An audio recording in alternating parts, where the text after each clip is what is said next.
बिस्मिल्लाहिर्रहमानिर्रहीम। अस्सलामुअलैकुम। उम्मीद है आप सब खैरियत से होंगे।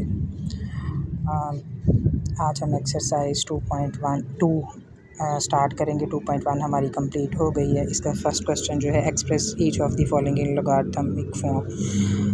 लॉगरिथम की शक्ल में इसको लिखना है। 10 की पावर 3 दिया इज़ इक्वल टू 1000। इससे पहले हमें ये वाला फार्मूला आना बहुत ज़रूरी है। इसको रट्टा लगा लें, किसी भी तरह से कर लें।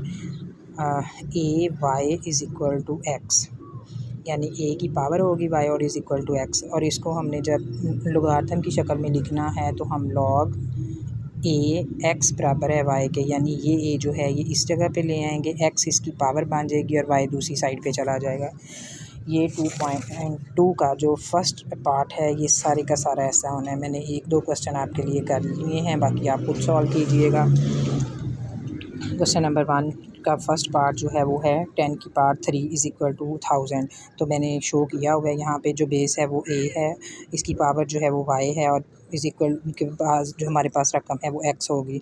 और अगर हमने इसको लॉग की शक्ल में लिखना है तो मैंने फार्मूला आपको करवा दिया, हम उसी तरह से करेंगे। लॉग 10 आ जाएगा इधर, 1000 इसके ऊपर और इज़ इक्वल टू 3 दूसरी साइड पे आ जाएगा।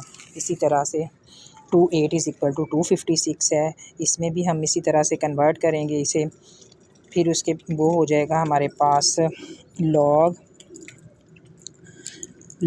8 256 इज़ इक्वल टू 2 हो जाएगा हमारे पास। नेक्स्ट भी ऐसे ही होगा। एक और क्वेश्चन मैंने आपके लिए सॉल्व कर दिया है। क्वेश्चन नंबर 5, 16 माइनस 1/4 इज़ इक्वल टू 1/2। ठीक है, इसके लिए लॉग 16 आ जाएगा इधर, ये वाला जो 1/2 है इसकी पावर बन जाएगा और माइनस 1/4 इज़ इक्वल की दूसरी साइड पे आ जाएगा। ठीक है, इसके साथ ही मैंने एक और क्वेश्चन सॉल्व कर दिया है। VII-7 question number P is equal to QR। तो P is equal to QR है। लॉग Q इस साइड पे आ जाएगा, नीचे P साथ में आ जाएगा और R जो है वो इज़ इक्वल की दूसरी साइड पे आ जाएगा। अब नेक्स्ट क्वेश्चन इसी एक्सरसाइज का जो वो है, express each of the following in exponential form. अब इसको एक्सपोनेंशियल फॉर्म में शो करना है, यानी अब ये जो मैंने आपको फार्मूला करवाया था log a x is equal to y, इस तरह से रकम हमारे पास लिखी हुई होगी और उसको हमने A Y is equal to X की फॉर्म में शो करना है। यानी लॉगरिथम की शक्ल में हमें दिया हुआ होगा और हमने उसको पावर की शक्ल में, एक्सपोनेंशियल की शक्ल में लिखना है। यानी लॉग 5 इज़ इक्वल टू 1, तो हम लिखेंगे 5 1 इज़ इक्वल टू 5 दूसरी साइड पे आ जाएगा। इसी तरह से मैंने एक और क्वेश्चन किया है।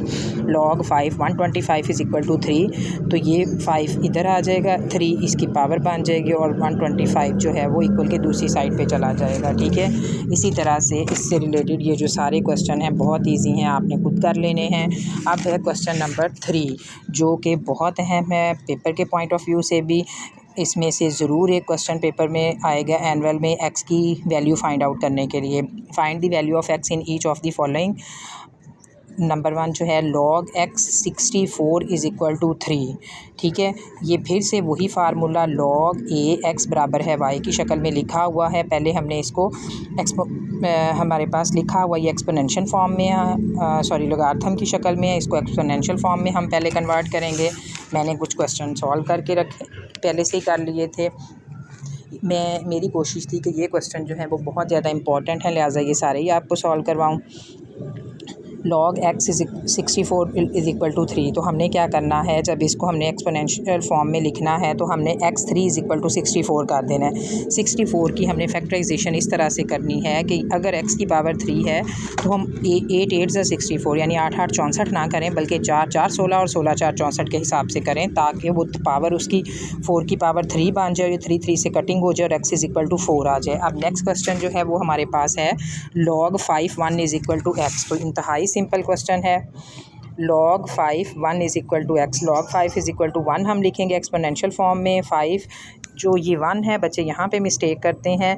1 कोई भी अगर हमारे पास वैल्यू हो और उसकी पावर नॉट हो, ज़ीरो हो, तो वो लॉग में हमारे पास 1 के इक्वल होती है। लिहाजा हमारे पास यहाँ पे जो दिया हुआ है वही हम दूसरी साइड पे रख लेंगे और इसको कटिंग कर देंगे और हमारे पास x is equal to 0, x is equal to 0 आ जाएगा। नेक्स्ट हमारे पास क्वेश्चन है log x 8 is equal to 1।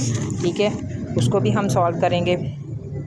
Log x 8 is equal to 1, तो x is equal to 1 sorry x की पावर 1 इज़ इक्वल टू 8 हो जाएगा। 1 कोई वैल्यू नहीं रखता, लिहाजा x इज़ इक्वल टू 8 हो जाएगा। नेक्स्ट क्वेश्चन हमारे पास है log 10x is equal to -3। ठीक है, तो उसको हम सॉल्व किया है मैंने। log 10x is equal to -3 same exponential form में करेंगे, 10 की पावर -3 हो जाएगा इज़ इक्वल टू x। तो जब हमें पता है कि पावर हमारे पास माइनस में आ जाए तो उसको प्लस में करने के लिए हम क्या करते हैं, अगर नीचे माइनस में है तो ऊपर ले जाते हैं, ऊपर हो तो नीचे ले आते हैं। ऊपर नीचे से मुराद नॉमिनेटर और डिनोमिनेटर है। ठीक है, अब हम 10 को 3 टाइम खोल लेंगे, 1 0 0 यानी 3 0 लग जाएंगे, तो 1/1000 x की वैल्यू आ जाएगी। नेक्स्ट क्वेश्चन हमारे पास है log 4x is equal to 3/2। ठीक है, इसको हम सॉल्व करेंगे। log पहले एक्सपोनेंशियल फॉर्म में लिखेंगे, 4x/2 इज़ इक्वल टू 3। अब हम इसको सॉल्व करेंगे तो 2 2 ज़ा 4, 2 इस वजह से कर रहे हैं ताकि 3/2 का जो 2 है वो कटिंग हो जाए, वो कटिंग हो जाएगा, इसके साथ इज़ इक्वल टू x हो जाएगा। अब 2 की पावर 3 हमारे पास रह जाएगी, 2 मल्टीप्लाई बाय 2 हो जाए, मल्टीप्लाई बाय 2, 2 2 ज़ा 4, 4 2 ज़ा 8, x इज़ इक्वल टू 8 हो जाएगा। नेक्स्ट क्वेश्चन हमारे पास है log 2 1024 is equal to x। ठीक है, इसको हम सॉल्व करेंगे। log 2 10 पहले हम इसको एक्सपोनेंशियल फॉर्म में लिखेंगे, 2 पावर आ जाएगी ऊपर, x इज़ इक्वल टू 1024। अब जब इसको सॉल्व करेंगे, इसकी फैक्टराइजेशन करेंगे तो आप देखेंगे कि 10 टाइम 2 खुलेगा।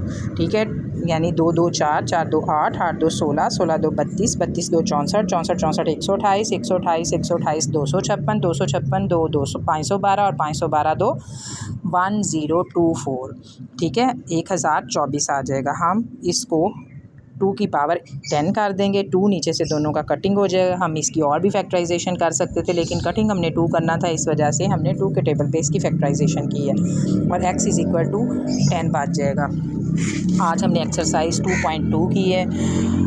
मुझे उम्मीद है कि आप सबको बड़े अच्छे तरीके से समझ आ जाएगी। अगर मैं उर्दू में या इंग्लिश में इसे एक्सप्लेन करने की कोशिश करती हूँ तो आप लोगों की वजह से ही करती हूँ, ताकि अच्छे तरीके से समझ आ जाएं। मेरे पास बच्चे गांव से पढ़ने के लिए भी आते हैं, यानी गांव से मैं रिलेट करती हूँ, तो मैंने देखा है कि बच्चों को बाज़ दफ़ा HCF LCM करने के लिए भी कहा जाए, इवन के 9th-10th के स्टूडेंट को, तो उन्हें उस बात की समझ नहीं आ रही होती।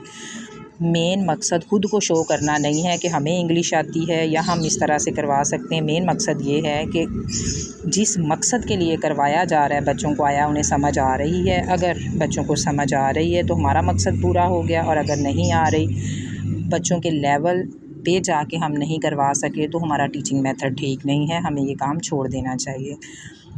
इंशाल्लाह नेक्स्ट एक्सरसाइज जो है वो आपको करवाऊँगी कल। अपना ख्याल रखिएगा, दुआओं में याद रखिएगा। अल्लाह हाफ़िज़।